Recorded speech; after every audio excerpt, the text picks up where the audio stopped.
Welcome to Devon Energy's first quarter 2025 conference call. At this time, all participants are in listen-only mode. This call is being recorded. I'd now like to turn the call over to Mrs. Rosie Zuklic, Vice President of Investor Relations. You may begin. Good morning, and thank you for joining us on the call today. Last night, we issued Devon's first quarter earnings release and presentation materials. Throughout the call today, we will make references to these materials to support prepared remarks. The release and slides can be found in the Investor section of the Devon website. Joining me on the call today are Clay Gaspar, President and Chief Executive Officer, Jeff Ritenour, Chief Financial Officer, John Raines, SVP Asset Management, Tom Hellman, SVP E&P Operations, and Trey Lowe, SVP Technology and Chief Technology Officer.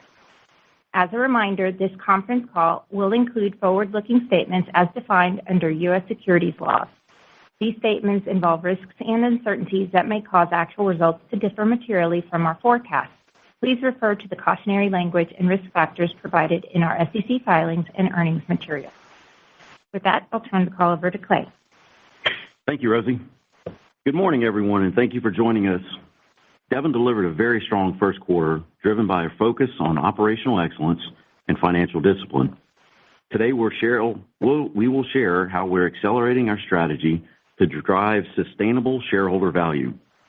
Our strategic priorities on slide 3 are clear: executing on our high-quality portfolio through operational excellence, maintaining financial strength, returning value to our shareholders, and cultivating a culture of success. In a market characterized by dynamic headwinds, Devon stays focused first on what we can control. Leveraging Devon's 50-year history and an experienced leadership team prepared to handle the uncertainty of commodity price cycles, we remain confident in our value creation strategy. We're committed to our capital return framework, underpinned by our high-quality portfolio and our robust financial strength. With an investment-grade balance sheet and a $45 corporate break-even, we are well-positioned to generate value even in a low-price environment. With the recent changes in leadership across our organization and the resulting fresh perspectives, we believe that this is an opportune time for us to accelerate our business optimization efforts and deliver an additional $1 billion in annual free cash flow by year-end 26. This undertaking demonstrates the creativity, dedication, and talent of our employees, whose continued efforts advance Devon's success. We laid out our targets in our press release last month and look forward to providing additional details on today's call. Our initial expectation was for the material benefits to start to accrue in 2026. We now believe that we can pull forward some progress into this year, and we're cutting 2025 full-year capital by $100 million while maintaining our productive capacity for the remainder of the year. Jeff will provide more details on this optimization plan later in our call. In parallel with our business optimization efforts, we will continue to monitor the broader market dynamics and adjust our plans as needed to maintain our financial strength and deliver top-tier returns for our shareholders. Now let's turn to slide 4 and discuss our quarterly results. Our first quarter results reflect consistent, exceptional performance, showcasing the strength of our diversified portfolio. Oil production exceeded the upper limit of our guidance range, reaching an impressive 388,000 barrels per day. This achievement was largely attributed to stronger than anticipated base performance in the Rockies and outstanding early well results in the Eagle Ford. From a capital perspective, we also delivered another solid quarter. Effective cost management and reduced infrastructure spending in the Delaware Basin allowed us to keep total capital below our guidance range.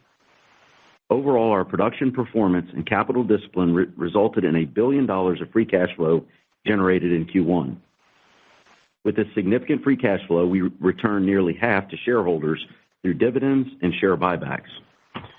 We maintained a sharp focus on disciplined capital allocation, balancing high-return investments with substantial dividends and share repurchases to create sustainable value for our shareholders.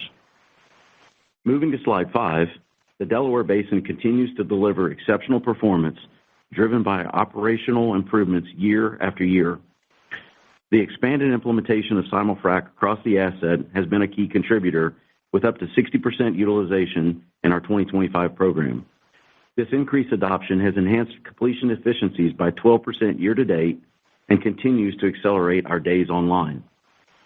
On the drilling front, our teams continue to improve efficiency and optimize our rig fleet, achieving a 7% increase in drilling speeds year-to-date. These improvements have yielded meaningful operational changes, enabling us to reduce our rig count once again this quarter. As a reminder, we started the year expecting to run 14 rigs across the Delaware position, but now expect to reduce activity to 11 rigs in the second half of the year. Along with this reduction in rigs in the Delaware, we expect to build in some frac gaps both in Delaware and the Williston, given the improvement to our completion efficiency. Importantly, despite the reduction in rigs and frac activity, we're able to maintain our productive capacity and confidence in our production outlook. This plan highlights our commitment to capturing these improvements through capital discipline rather than growing production in a saturated oil market. Now let's turn to slide 6 and talk about the Eagle Ford. As announced last quarter, Devon and BPX agreed to dissolve the partnership in the Blackhawk field. I'm pleased to share that this transaction successfully closed on April 1st, 2025. Prior to close, Devon assumed operations of one of the legacy drilling rigs, and our teams have already delivered significant drilling improvements. On our first Devon-operated pad, drilling speeds increased by more than 40% compared to recent legacy performance. These efficiencies, coupled with improved well design and supply chain enhancements, have amounted to nearly 50% reduction in costs. With the cost savings seen to date, Devon is effectively incurring the same drilling capital with double the working interest in the Blackhawk field. Going forward, we expect to realize $2.7 million per well in savings as completions will commence on our first operated pad here in the second quarter. I have confidence that our team will continue to innovate and drive further improvements as we build operational momentum. With these early results, we are delivering on our plan to significantly enhance returns while providing a material uplift to the value of our position. With that, I'll now hand the call over to Jeff. Thanks, Clay. Turning to slide 7, highlighting our first quarter financial performance, Devon's core earnings totaled $779 million, or $1.21 per share. EBITDAX was $2.1 billion, and we generated operating cash flow of $1.9 billion, which exceeded consensus estimates by a healthy margin. After funding our capital requirements, we generated $1 billion in free cash flow for the quarter, reaching the highest level since the third quarter of 2022. Our free cash flow generation was underpinned by oil production that exceeded the top end of our guidance, driven by the excellent operating performance highlighted by Clay, improving gas revenues that increased twofold from the prior quarter, and disciplined capital investment that resulted in an impressive reinvestment rate of 50%. Our strong financial results supported another quarter of substantial cash returns to shareholders. We distributed $464 million through dividends and share repurchases. Notably, we hit the upper end of our target buyback range for the quarter, spending $301 million on share repurchases and bringing the total value of our buyback program to $3.6 billion. Moving to slide 8, we touch on the outlook for the remainder of 2025. Even with the recent downturn in commodity pricing, we're well positioned to generate attractive free cash flow for the remainder of the year. As highlighted on the slide, at today's strip pricing, we're on track to deliver greater than $2 billion of free cash flow and have a tremendous margin of safety with our break-even funding at around $45 WTI, including our fixed dividend. Furthermore, with our production exceeding expectations in the first quarter, we're increasing our full-year oil production outlook to be in the range of 382,000 to 388,000 barrels per day. This higher production equates to a 1% increase to our full-year outlook. In addition, reflecting the responsiveness of the organization to an acceleration of the business optimization plan, we're reducing our full-year capital investment by $100 million to a range of $3.7 billion to $3.9 billion. This reduction is driven by better performance on base and wedge production and the acceleration of capital efficiencies. Turning to slide 9, in the first quarter, our cash balances increased by $381 million, reaching $1.2 billion. This strengthened liquidity position allowed Devon to exit the quarter with a healthy net debt to EBITDA ratio of 1x. Looking ahead, we intend to use excess free cash flow to further build liquidity and retire upcoming debt maturities. After quarter end, we reached an agreement to sell our interest in the Matterhorn pipeline for approximately $375 million. We expect the transaction to close late in the second quarter, with proceeds further enhancing our cash position and liquidity. Our next debt maturity of $485 million is due in December, and we also have the opportunity to retire our $1 billion term loan in 2026. As Clay mentioned earlier, our broader shareholder return framework remains unchanged. Backed by strong financial positioning, we have the flexibility to advance our debt reduction goals, fund our capital program, and continue delivering significant cash return to shareholders through our fixed dividend and share repurchase program. Now shifting gears to slide 10 to discuss our recently announced business optimization plan. While we maintain a top-tier portfolio and investment-grade balance sheet, our focus remains on continuous improvement and delivering greater value to our shareholders. This initiative is designed to enhance operating margins, boost capital efficiency, and increase free cash flow generation. Our plan outlines a range of targeted actions to drive more efficient field-level operations, including lowering drilling and completion costs, renegotiating contracts, and reducing corporate costs. Importantly, these efforts extend beyond financial metrics. They reflect the strategic integration of technology across our operations and reinforce our commitment to achieving industry-leading returns. We believe the impact of these initiatives is substantial and unlocks meaningful long-term value for our shareholders. At our current valuation multiples, capitalizing the after-tax impact of the targeted $1 billion of incremental free cash flow could translate to an estimated $10 per share in value, highlighting the significance of this work. Turning to slide 11, we outline the improvements by category and the timeline for achieving them. As you can see on the pie chart, we expect our business to achieve $1 billion pre-tax free cash flow in sustainable annual improvements by year-end 2026 as compared to our previously guided 2025 baseline. Beginning at the top with capital efficiency, we're targeting $300 million of improvements by year-end 2026. These capital enhancements are structural and assume steady service and supply cost. Said another way, we have not assumed the benefit of any deflation from current price levels. Moving clockwise on the chart to production optimization, we expect to achieve $250 million of improvements by reducing downtime, flattening production declines, and optimizing our operating cost structure. For commercial opportunities, our marketing team's contracting strategies are expected to deliver $300 million in total improvements by increasing realizations and lowering GP&T cost. And finally, corporate cost reductions are expected to be $150 million derived from lower interest expense, corporate capital, and G&A. From a timing perspective, we are acting with a sense of urgency. As shown in the bar chart to the right, these combined initiatives are expected to deliver approximately $400 million of cash flow uplift by year-end 2025. Half of this uplift stems from renegotiated contracts already secured by our marketing organization, which will generate over $200 million in improved margins, primarily benefiting the Delaware Basin through lower gathering, processing, transportation, and fractionation costs.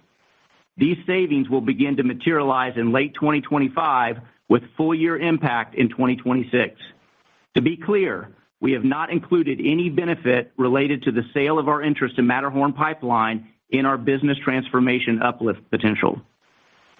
Of the $400 million in expected uplift to be captured by year-end, $100 million is attributable to our capital efficiency and production optimization efforts and represents the capital reduction to our 2025 guide disclosed earlier in our comments. Beyond 2025, we anticipate a steady cadence of improvements with all initiatives fully realized by year-end 2026, providing the full run rate billion-dollar pre-tax free cash flow improvement in 2027. With the increased free cash flow, we will remain committed to rewarding shareholders through share repurchases and growth in our fixed dividend, while also strengthening our financial position through continued debt reduction. Slide 12 provides examples of the type of work our teams are pursuing to achieve the targets for each category. I won't talk through the detail now, but in our Q&A session, we're happy to provide some additional color on how we're driving change with our business optimization efforts and creating long-term value for Devon. Bottom line, as the teams have proactively begun implementing many of these initiatives, we're confident in our ability to achieve our targets and have clear line of sight to our objective. With that, I'll now turn the call back over to Rosie for Q&A. Thank you. Excuse me. Thank you, Jeff. We'll now open the call for Q&A. Please limit yourself to one question and one follow-up. With that, Emily, we will take our first call. Thank you. Your first question comes from Neil Mehta with Goldman Sachs. Neil, please go ahead. Yeah, thanks so much. And let's start off with unpacking the cost reductions here on slide 10 and 11 that you talk about, Clay, and to give you an opportunity to kind of talk about your confidence interval around achieving it, when we can really see the run rate, and help us to really itemize some of these buckets. I think people can kind of understand the corporate cost reductions, but some of the other things like commercial opportunities are a little harder to put our head around. So just kind of flesh it out a bit. Yeah, thanks, Neil. Appreciate the question. What I would tell you is, so we've done a good job of pointing to things that we can achieve in 2025. Again, pulling some of those values, as you saw, the capital reduction. As you start working through the list of the other items, I get that it becomes a little bit obtuse. So I tell you what, happy to follow up on that, but we've got a few of the experts in the room. I'll start with Jeff, and he can start talking about some of the commercial aspects of it. Yeah, Neil, thanks for the question. I'm happy to jump in and talk a little bit about the commercial opportunities. Frankly, that's where we have the absolute highest confidence because we already have those contracts executed.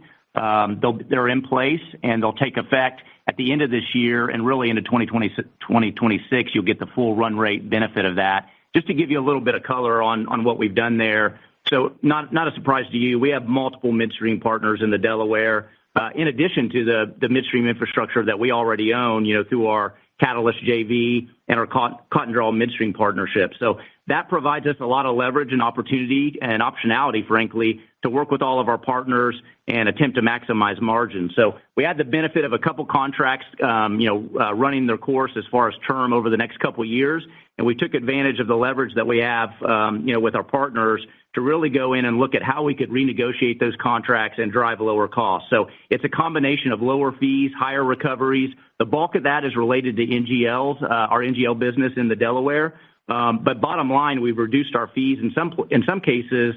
We had legacy contracts that were 2x of what we expect to move forward with going forward. So we've managed to reduce our fees on the gathering, processing, transportation, and fractionation. And again, all of that will take effect at the beginning of 2026. So feel really confident in our ability to deliver on those outcomes. Hey, Neil, in addition to that, John's here. He can talk a little bit about some of the opportunities in the production optimization. Yeah, Neil, thanks for the question. So far you've seen $100 million for 2025. Some of that's coming in the form of production optimization. We've seen an incredibly resilient base in the Rockies thus far this year, and so that's some of the good work that we're already taking credit for. Just to give you some ideas on the go forward, we've got projects that we listed in the slide deck. I'll hit on a few of those just to give you some more color. So first, one that I'm pretty excited about is our LOE optimization through condition-based maintenance. Over the last several years, Devon sought to really improve our reliability through planned maintenance, but a lot of that maintenance has been calendar-based to date. So equipment essentially gets maintained whether it actually needs that maintenance at that time or not. And so what we're attempting to do there is use advanced analytics, KPIs, and move that essentially to condition-based maintenance with the idea that we can eliminate some of those ineffective or potentially wasteful maintenance activities. And so that'll help us reduce on the LOE front. Another one I like to talk about is our smart gas lift calibration. Devon uses a lot of centralized gas lift in certain assets, predominantly in the state line area, in the Delaware Basin, and also in the Williston Basin. And sometimes these operations can be a little bit constrained on the gas lift injection. And so when that occurs, we've got suboptimal lift occurring. And so this is a project that we're already advancing. We're looking to use real-time analytics and AI models essentially to determine how much gas to allocate to each well for optimal performance. But these real-time analytics and AI models essentially determine how much gas to allocate to each well for optimal performance. And so those injection rates are pushed directly to end device for adjustment. So again, where we have these big centralized gas lift operations, we expect to see some pretty significant uplift there. And as opposed to the project that I described earlier, this largely comes in the form of lowering our downtime and flattening our base decline curve. So it gives you a little flavor. We expect to see some of this on the LOE side and expect to see some of this through improved production, which would eventually come in the form of lower capital.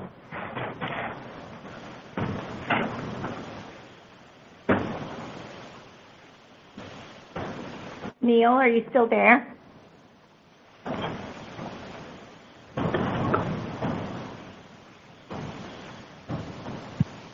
Thank you. Moving on to our next question, which comes from Arun Jayaram with JP Morgan. Please go ahead. Yeah, Jeff, just to follow up, I just wanted to see if you could just maybe clarify your comments on the lower GP&T rates, in the Delaware.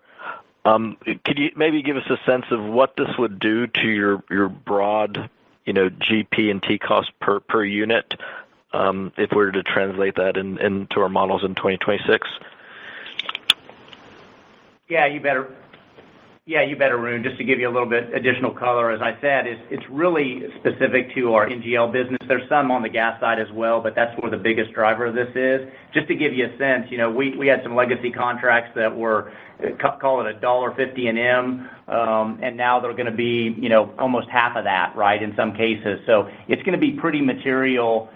Again, specific to the Delaware, not at a corporate level, but specific to the volumes in the Delaware, it's going to be pretty material, to our overall business. And as we highlighted in the slide deck, $200 million of that is already locked up and captured, and then the team's working on the incremental, call it $50 to $100 million over the course of the rest of this year. So by the beginning of 2026, we should have that all locked down and in good shape, and you'll start to see it flow through our financials. It'll come through our financials in two ways. One, you'll see lower GP&T costs, but you'll also see, just given the nature of some of those contracts, it'll show up in better realizations for us as well. So a combination on the financial statement between realizations and our GP&T cost. Thanks, Jeff. You guys highlighted some divestitures, your interest in Matterhorn and some real estate assets. So wondering, Clay, if you could highlight some of your incremental midstream investments that you have at Devon that could be subject to future, monetization. Yeah, thanks for the question, Arun. We have a lot of midstream assets in particular that hold various values to us. We've highlighted a few times the value that Grayson Mills brought along with the midstream assets and what that can mean to not just the individual well economics, but the increase related to the amount of portfolio options we have there. And so sometimes it has really interesting and incremental value. I would say there's other parts of the midstream asset portfolio that we may question. Is this the right, is something for us to continue to hold on to? Without going into details one for one, I would just tell you we're taking a holistic look that maybe there's sometimes we need to expand our midstream footprint to replicate what we're doing there with the Grayson assets. And I would say there's other times, for example, with Matterhorn, where it's kind of served its purpose. We continue to hold on to that capacity, which is incredibly valuable, but the equity ownership clearly wasn't reflected in our organizational value, and therefore when we monetize, it's just additional cash. So I would say there's more of that to come, but it's too early to tell which direction we're going to be going overall as a corporation. Thanks a lot. You bet. Thank you. The next question comes from Doug Leggett with Wolfe Research. Please go ahead, Doug.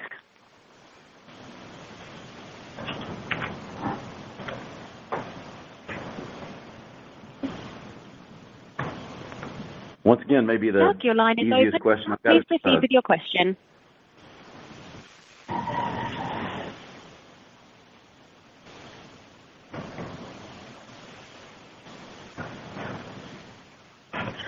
We are getting no response from Doug's line, and so moving on to our next question, which comes from Paul Cheng with Scotiabank. Please go ahead, Paul. Thank you. Hey, guys, can you hear me okay? Yeah, Paul, thank you. Hello? Okay, good. Two questions, please. First, I think Jeff and Clay, you guys talking about on the business optimization, seems like technology is going to be a big piece of that. Can you give us some understanding that, how that the adoption now you are doing is different than what you've been doing? And also that how you are different from the rest of your peers in terms of the adoption of the technology. And can you give us some example that what's new adoption versus that what you guys has been doing? That's the first question. Second question is that when we're looking at these in our model, look like the Delaware Basin, comparing to the number of wells that you brought on, the production is a little bit light for us. Wondering that is there some one-off item other than, say, the winter storm? Is it the cadence of the well coming on stream throughout the quarter is different than a more variable or is back-end loaded? Any kind of maybe the colors that you can provide, that would be great. Thank you. Yeah, thanks, Paul. I love technology near and dear to my heart, and one of the changes we made organizationally was promoting Trey Lowe, our Chief Technology Officer, to the Executive Committee, and I think it's just already paying huge dividends. Have a ton of faith in our organization's ability to embrace technology across the board. But I'd love for Trey to expand a little bit on some of the things that he sees, one, as the leader of technology, but also the leader of our business optimization project.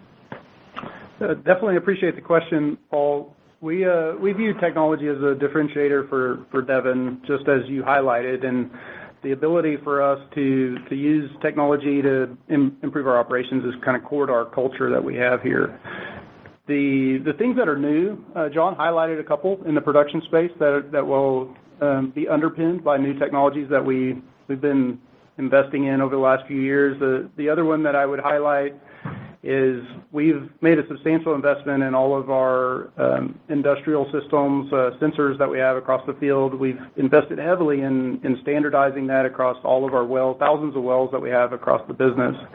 And when you mix that with the competency that we've built in our teams and the alignment that we have across our leadership group to use that data, we're going to continue to see those advantages on the production space. One of the exciting projects that they have in our business optimization program is to take all of that real-time information and start running both physics-based models and algorithms in real time at scale across all of our wells to reach an optimal flowing condition for each well. And so we're going to see the implementation of that over the next year, and that's a significant portion of that $250 million of targets that we have in the production optimization space. And then the second example that I love to talk about is AI and what we think that will mean for our company and for our employee base. And this year we've rolled out a brand new platform for all of our employees, and honestly, it's caught like wildfire across our employees. And so we've seen productivity boosts from various domains up to 15 to 30% on the projects that they're working on. And these are real examples in our core business around things like how do you optimize simul-frac on a well, or how do you take mud logs and cutting descriptions and use AI to give you a better geologic answer. And so we're starting to see all of those things kind of flow through the company and that productivity boost for our employees, and we're empowering a group of individuals that are already aligned to using these tools, and we're real excited about it. And then, Paul, for your second question, John will pick that one up. Hey, Paul, to your question on the Delaware Basin, there's a few things I'll highlight there. One, yes, from a gross well standpoint, We brought on quite a few wells in the Delaware Basin. We did have a little bit lower working interest in Q1, so from a net wells perspective, we're pretty similar to what you saw in Q4. The second thing I would point to there is the cadence of those wells was later in the quarter, so you got less production contribution from those wells in the quarter, and that's a little bit of the phenomenon you're seeing. You mentioned the weather. That was certainly a factor. We did see some minor weather downtime also in Q1 in the Delaware Basin. But what I would tell you is from a well productivity standpoint, going back to Q4, what we're seeing in Q1, we're really pleased with what we're seeing, especially early time. Most all of our projects and our major programs are meeting to exceeding expectations. So despite what you're seeing, we're really pumped about what's going on in the Delaware. Thank you very much.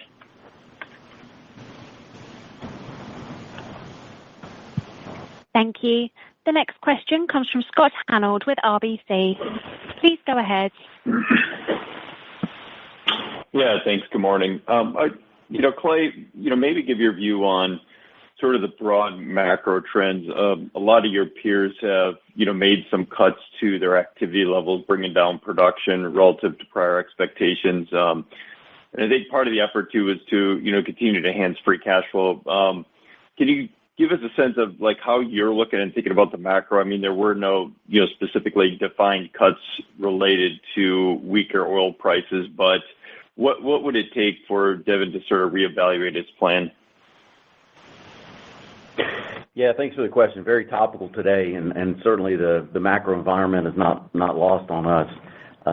When we first think about the macro and we think about the commodity price and how it affects our investment decisions, we think about things through really kind of three lenses. One is the corporate break-evens we mentioned earlier, $45, including our dividends.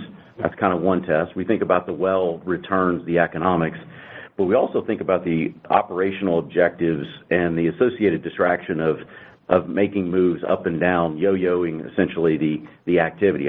All of the operational efficiencies we keep baking in quarter after quarter after quarter are on the back of that consistency. So we don't take changes like that lightly.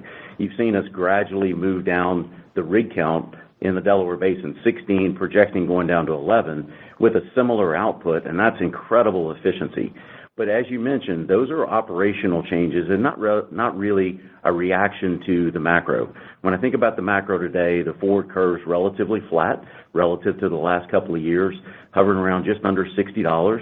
We're watching that. We think about these incremental, these marginal investments, really in the 12 to 24 month time frame. And when I look at that curve, it still passes the test. But I can tell you, we're very self-aware. We're thinking about what's going on. We understand our flexibility. We reviewed all of our contracts. We have a tremendous amount of flexibility. And I would say we're closer to taking those kind of actions, but not quite there. I think when market gets a little closer to the low 50s and we feel like that has some sustainability, I think we'd be more likely to take more aggressive actions, addition to the maintenance capital mode that we're in now. As for now, we'll take the operational improvements, accrue that to capital savings, continue to build free cash flow related to that.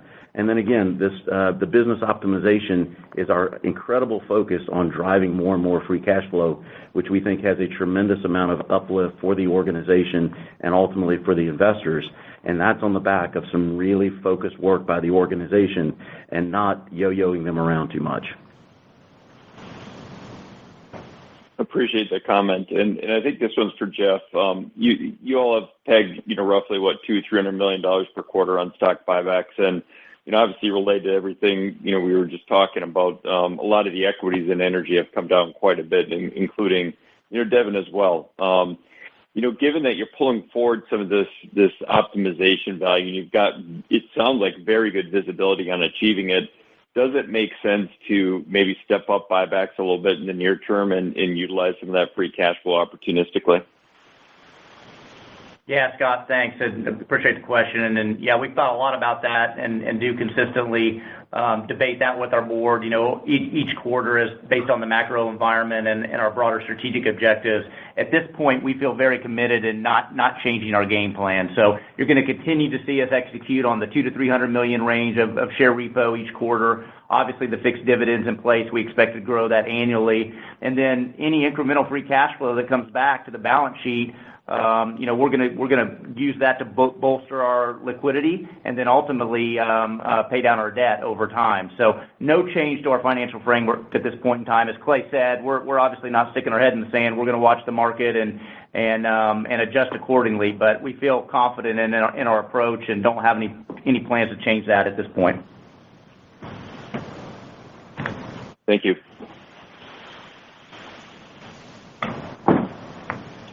Thank you. Our next question comes from Kalei Akamine with Bank of America. Please go ahead. Hey, good morning, guys. I want to follow up on the Permian Basin. In the first quarter, you had the bulk of the TILs in this year's program here in this quarter, and I have to imagine that there's a few Wolfcamp Bs in there. Can you talk about the productivity that you're seeing so far, i.e., how does it compare to Tier 1 zones like the A Bench? And are there any noticeable differences in the oil rates or in the oil and gas mix? Yeah, Clay, this is John. What we're seeing right now from the Wolfcamp B is fairly consistent with our expectations. What I would tell you about the Wolfcamp B is you see a lot of variability in the oil cut or the oil production throughout the basin. And so when you think about our acreage footprint, we're quite diverse. We've got stuff up north in Eddy County, stuff up north up in Lee County. You go down to our state line area across the border, and you get a little bit different contribution across all those assets. I'd say as you go further to the north, we see quite a bit higher oil cut. You see production characteristics that are more aligned to the upper Wolfcamp. And as you go south into the state line area, maybe over to our Monument Draw area, you see a little bit gassier type oil contribution, more consistent to a condensate play. But I'd say overall, what we're seeing, what we're bringing on from an oil standpoint is fairly consistent with our expectations. Got it. I appreciate that color, John. Maybe this one is for Clay. Clay, in your business improvement plan, there's a GP&T piece that you've kind of discussed here on this call. But when you look at your position, particularly in the Delaware, do you see any other opportunities to remove fixed costs on the gathering and transportation side, maybe by buying in certain assets? And do you think this could be maybe a good use of the Matterhorn proceeds? Yeah, I think it's a great question, and I'll go back to the comments around the earlier question about additional midstream actions. What I would say is, look, we're very objective about the value of midstream, and sometimes it accrues to the positive for us to own those assets. Sometimes it essentially has served its purpose, and it makes sense to liquidate those and redeploy those proceeds into something else. With Matterhorn specifically, that's above and beyond. As Jeff mentioned on his prepared remarks, that is not part of our business optimization proceeds. Those are above and beyond, go straight to the balance sheet, and then preserves that liquidity for future use. I would say other assets, maybe they become more valuable in someone else's hands. We continue to have those conversations, remain objective about all of these midstream assets.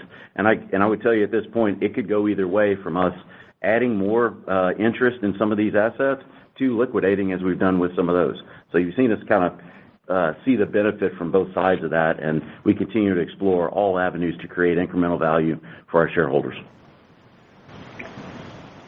Got it. Thanks for that color, Clay. You bet. Thank you. The next question comes from John Freeman with Raymond James. Please go ahead, John. Thank you. I like the new presentation, the format that's in there. I was looking at slide 4 where y'all sort of showed the reinvestment rates you've had the last couple of years that kind of hovered around 60%. And I know, in 1Q you got down to 50%, but just based on y'all's outlook for the rest of the year at call it $60 oil, it looks like it's implying end up with kind of pretty similar kind of reinvestment rate to what you've had the last couple of years, albeit at a, more than $10 lower, oil price. And I'm just trying to think about, like, going forward, like, how important the reinvestment rate is when y'all come up with budgets. There's some of your peers that kind of target a reinvestment rate to get to their budget. Just maybe if you can kind of speak to that. Yeah, John, as you know, a lot goes into that, and it can move pretty dynamically with commodity price, with service costs. Obviously, as we're, and John's team specifically, trying to drill the very best wells from the opportunities we have, just tweaks on completion design and productivity can also accrue to that as well. So I think the reinvestment rate is a consideration, but it's not what we goal seek for on the overall budgeting. We keep an eye on that. We watch that. We certainly have a intended objective to stay in this range, but it's not necessarily the singular thing we're focused on when we're talking about capital allocation within the assets. Understood. And then my follow-up question, y'all highlighted during in the quarter for Q2 at least that you're expecting, $50 million of capital related to multiple land trades in the Delaware that's going to impact, over 30 wells. And just curious if that's like a renewed focus of the company, or this just was sort of a one-off, or a few things kind of dominant during this upcoming quarter. Yeah, John, thanks for noting that. This is awesome ground game work by the team. We hope to have more and more of this. This is trades, low-cost bolt-on acquisitions, really focused right ahead of the drill bit. So think of this. We're trading out of something that may be a longer-dated development for us. We're trading into something that we know is right in front of us. We're ready to drill, and that has an incredible value creation uplift for us. Now, the challenge is, in doing those trades, it also brings capital with it.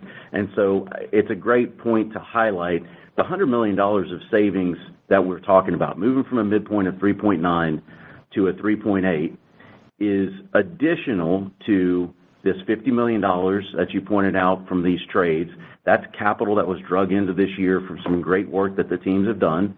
And then also, remember, as we move faster, we continue to drill faster, complete faster, that would normally bring in additional capital. I would say in years past, we've taken that, we've kind of accrued that benefit through the production side.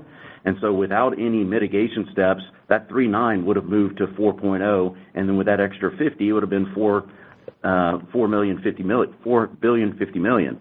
And so what we're doing is we're moving from that point down to a midpoint of 3.8. It's really a change of about $250 million kind of point to point. And so things like that we will continue to do. We're not always going to be able to do that level of scale, but remain very opportunistic. The team's doing a great job of looking for those trades. It brings back the dissolution of the BPX deal. That's $0 out the door. Something we've been working on for a very long time, but accrues to a huge amount of value creation for the organization. We're looking for all of those things, and that could be in the form of midstream, it could be in the form of asset trades, or a number of things. This is what the business optimization is really on the back of, kind of where do we create value from all facets of the organization. And I can tell you, it's really empowering to the organization. There's a lot of excitement around the organization from North Dakota to South Texas, in a singular goal, really being focused, and we're seeing a lot of momentum from this.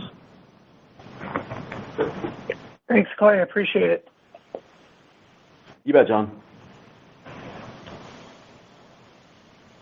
Thank you. The next question comes from Betty Jiang with Barclays.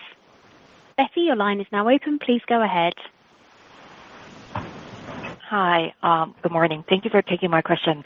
I want to go back to the cost optimization and maybe ask differently that there are just many moving pieces that manifest in the financials, but it's clear that the benefit is going to accrue to a lower CapEx number. Between the efficiency gains, the production optimization, and maybe any leading-edge cost deflation that you're seeing in the market, how much could we see maintenance CapEx coming down over the next couple of years? Yeah, let me start that, and then I'll hand it over to Jeff to give you a little bit more color. One, I appreciate, the acknowledgement of these many moving parts. One of the things in Jeff's prepared remarks that he said, and I just want to underscore once more, we could be entering a period of deflation, given rig drops and the macro environment. Those deflationary benefits that will accrue to free cash flow and accrue to our bottom line are not counted in business development, this business optimization project. They will be in addition to. And so our goal going forward on a quarterly basis will be an attempt to update the investors on this progress, trying to separate all of the moving parts, commodity price and inflation, deflation, and all these other things. But it's our commitment to you to make sure that this is above and beyond. We run this at a base mid-cycle price deck at the beginning of, at the guidance we provided, the 25 base plan, and then these other changes above and beyond that, one will either fall into business development or, in the case of a deflationary benefit, that's separate and apart. Jeff, other comments?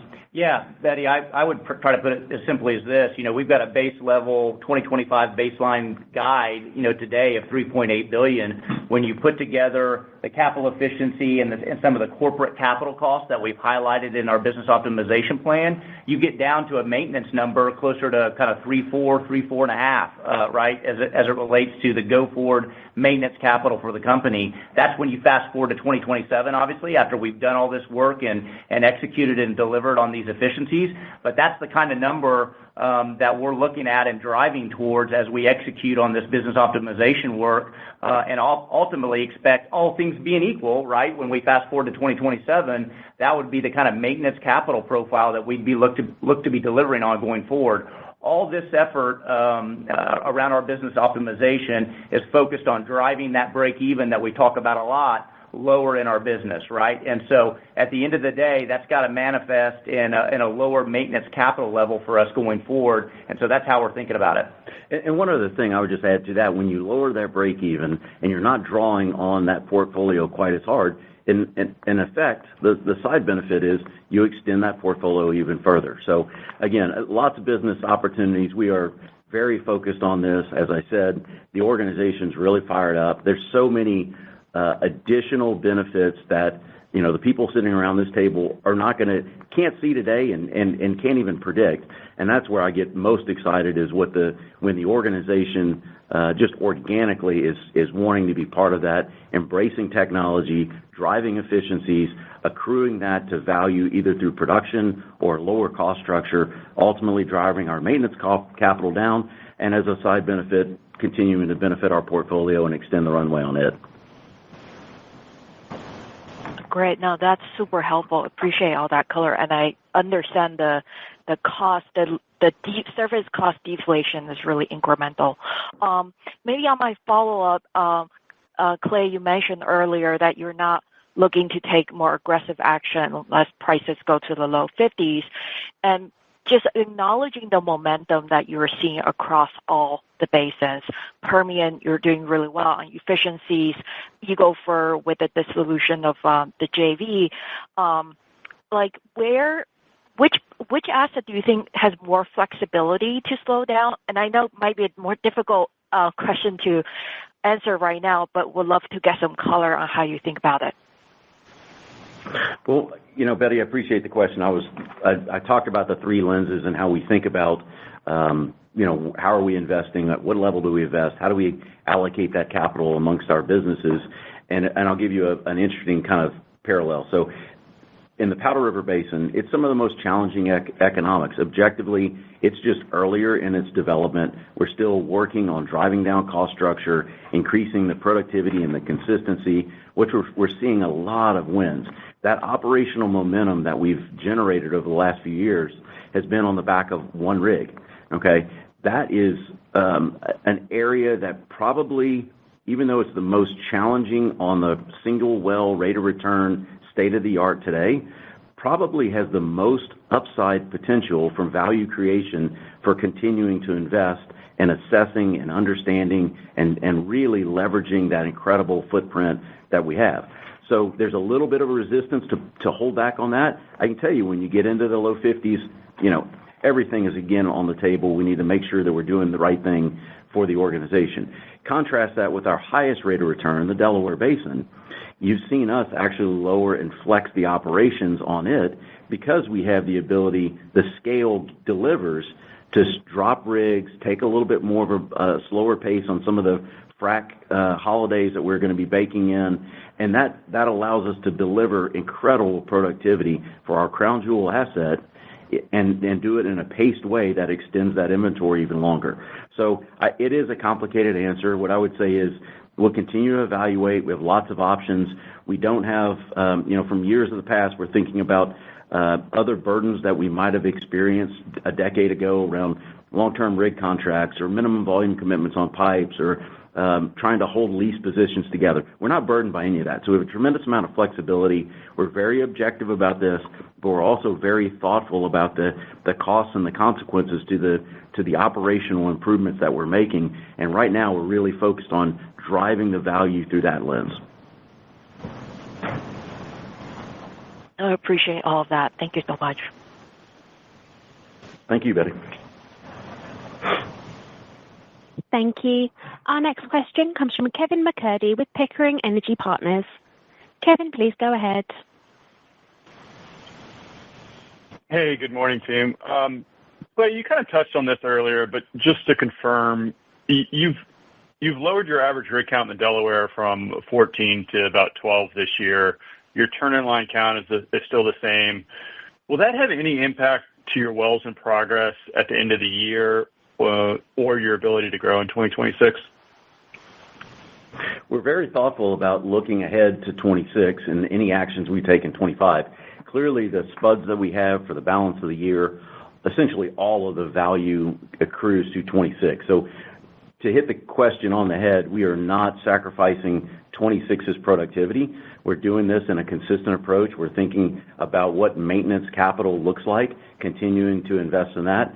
And when we rewind back, the graphic actually shows not too long ago we were running 16 rigs. Beginning of the year we were 14, and we expect to get to 11 rigs on the back of the same amount of productivity output. So that accrues in a few different ways. We're drilling faster, much more efficiently.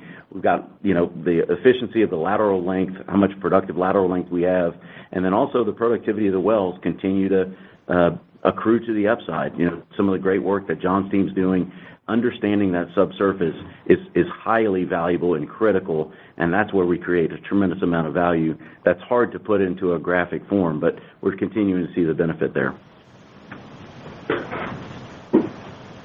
Great. I appreciate the clarification on that. And as a follow-up, as you look out on your portfolio, if oil prices continue to lag and gas stays strong, are there any areas where you would consider shifting activity towards or away from, just given commodity mix? Yeah, we're always taking that consideration. We're pretty agnostic on where we create value, being which basin, which commodity, and as the commodities move, you could even have inflation or deflation present in one basin relative to another. We certainly take all of that into account and regularly, essentially on a monthly basis, look to how we make those adjustments. Again, with the thinking in mind that we don't want to chase false positives or yo-yo the organization. Just in the last 24 months, we've seen all forms of commodity price, front month, contango, backwardation, and we've refused to kind of chase the false positive. This feels a little different. There's a lot more stickiness.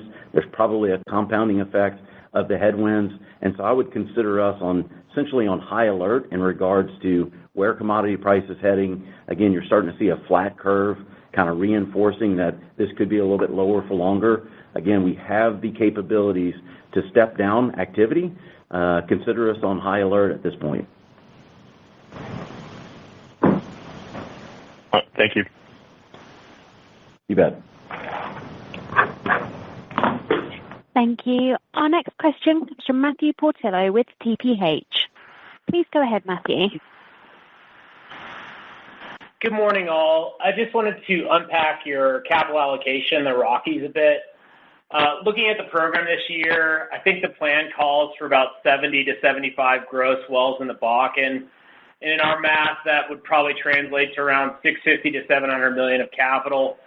I was curious if that's a good number to think about for your Bakken program in 2025, and if you've been able to make any additional cost outs on the program since taking over the Grayson asset. Yeah, Matt, this is John. I think those numbers are still good. We're, for total Rockies, we're targeting 80 to 90 wells. You're about right on what that's going to mean for the Williston Basin specifically. I'd say specific to Grayson, that integration continues to go great. We're continuing to see the synergies there, whether it be from refracs all the way to infrastructure and facilities. We've talked about a $600,000 a well synergy there. I think since the beginning. I've got Tom Hellman sitting next to me, and I think it's a good opportunity for him to talk about some of the ongoing improvements that we've seen through the first quarter that might help you give a little bit better view of what's going on there. Yeah, hey, Matthew, this is Tom. Drilling pace actually is up an additional 19% to the plan, and drill costs are down now 15%. We also have completion costs down an additional 8%. And so, yeah, as John said, on a per well basis, we're talking about an additional $600,000 to the plan. And a lot of that's just really pushing the ROPs, working with Trey's data and some real-time data, getting some record wells in the ground. And on the completion side, we've gone to full simul-frac and actually did a complete relook at the completion design, and we went to 100 mesh and self-sourcing that, so that was substantial savings on the completion side as well. Great. And then as my follow-up, I think the program for the full year in the Rockies was about $1 billion. That seems to leave about $300 million for the Powder on, call it, 15 to 20 wells. I was curious if you might be able to just help us understand what might be driving the elevated capital in the play this year, and is that potentially a lever you could pull down into 2026 to improve your corporate capital efficiency until the macro environment improves? Yeah, Matt, I think my answer is going to be pretty consistent with what Clay talked about there. That Powder program this year at roughly 15 wells is entirely focused on the Niobrara. And so, Clay talked about it being early innings in the play. Clay talked about there being significant upside in the play. And so any kind of relative change in capital you've seen probably relates to that program being 100% focused on the Niobrara. And so with that, our objectives are pretty clear. We've got, a little bit of appraisal work that we're doing to see if we can improve the productivity of those wells. But suffice it to say, we're also working with our consistent program to drive down cost, and we've seen some really good benefits there. Obviously, what we see this year, and it's what Clay said on the macro, we'll have to look and see next year, but those are our strategic objectives, at least for that program. And Matt, we're going to have to follow up with you. We're not getting the same math on a per well that you were kind of pointing to. So we'll follow up with you after the call. I think roughly we're about $12 million or so per well. That's on an 8/8 basis. That's down from 15, and we have a line of sight vision to 11 and below. My personal line of sight is below 10, just to let the teams know. And so we'll continue to work that direction, but that's on the back of a lot of great work from the organization, continuing to drive efficiencies, record-setting wells. Tom, what's the latest? $116 a foot. And what does that translate into days for a 3-mile well? 9 or 10 days. 9 or 10 day 3-mile wells in the Niobrara. Right about that one. That's pretty impressive. And again, more to come on that from a completion cost. It's a light infrastructure. We have very little localized infrastructure, so we're doing things like investing in a sand mine so we can get our local costs down. We've built a recycle facility so we dispose of no water in the basin. All of that goes back into frac water for the wells.